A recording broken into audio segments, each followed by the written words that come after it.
बहुत बार ये सुनने में आता है कि लोगों की ये थिंकिंग होती है कि अगर वो ओल्ड हो गए हैं तो वो अपने दांतों का डेंटल ट्रीटमेंट ऑर्थोडोंटिक ट्रीटमेंट नहीं करा सकते। अगर आपके दांत आड़े टेढ़े हैं और आपकी एज बहुत ज्यादा हो गई है, 30 के ऊपर, 40 के ऊपर हो गई है, तो इसका मतलब ये नहीं है कि आप अपने दांतों को सही नहीं करा सकते। बहुत बड़ा मिथ है।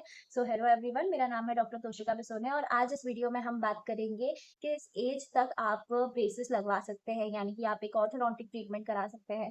ऑर्थोडोंटिक ट्रीटमेंट तब कराया जाता है जब आपके दांत आड़े टेढ़े हो, बहुत ज्यादा क्राउडिंग हो जाए, उनमें प्रोक्लिनेशन हो या रेट्रोक्लिनेशन हो, तो उसके लिए हम डेंटल ट्रीटमेंट करवाते हैं।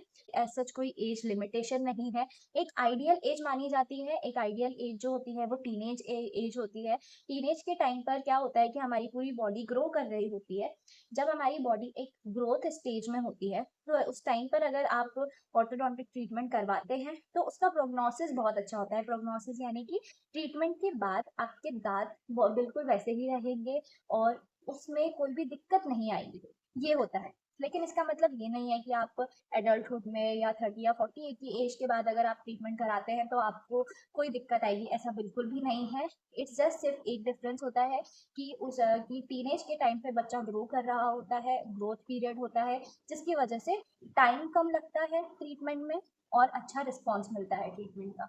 जब आप एडल्टहुड में कराते हैं ट्रीटमेंट तो टाइम थोड़ा सा ज़्यादा लग सकता है। एंड रिलैप्स यानी कि जो आपके दांत आड़े टेढ़े हैं उनको आपने सही कराया है, तो वापस से वो आड़े टेढ़ा ना हो जाए उसके लिए थोड़ा सा और टाइम होता है, लगता है कि आपको रिटेलर्स वगैरह लगवाने होते हैं 1 से 1.5 साल के लिए, ताकि कोई भी रिलैप्स ना हो। एक और जो डिफरेंस होता है एडल्टहुड में ब्रेसेस लगवाने का वो ये रहता है कि हो सकता है कि उस टाइम हो सकता है कि आप ओरल हाइजीन अच्छे से मेंटेन नहीं कर रहे हैं, जिसकी वजह से आपको गम डिसीजेस हो गई हैं, जैसे कि जिंजरवाइटिस यानी कि आपके मसूड़ों से खून आना या फिर पायरिया। इन सब चीज़ों को भी ध्यान में रखना होता है, क्योंकि अगर आपको पायरिया है या फिर आपके दांत हिल रहे हैं या फिर आपको जिंजरवाइटिस है, इन्फेक्शन है आपके मसूड़ों में, तो वो सारी चीज़ें भी एलिमिनेट करनी होती है ताकि आपका जो डेंटल ट्रीटमेंट है, ऑर्थोडोंटिक ट्रीटमेंट है, वो सही रहे। इसके अलावा ऐसा कोई भी दिक्कत नहीं आती है, आप किसी भी एज में ब्रेसेस लगवा सकते हैं, कोई भी दिक्कत नहीं आती है। एंड ये अगर आप सोचते हैं कि आपकी एज ज़्यादा हो गई है तो आप ब्रेसेस नहीं लगवा सकते हैं, तो it is a myth. Dental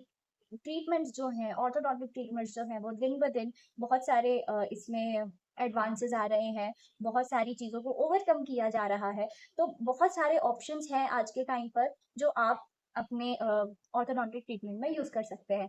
So this is all about it. I hope this video helps you in general, and let me know in a comment section what all videos you want me to cover and what all topics you want me to cover. And also अगर आपको कोई भी doubt है dentistry से related, you can ask me, and I'll see you on the next video.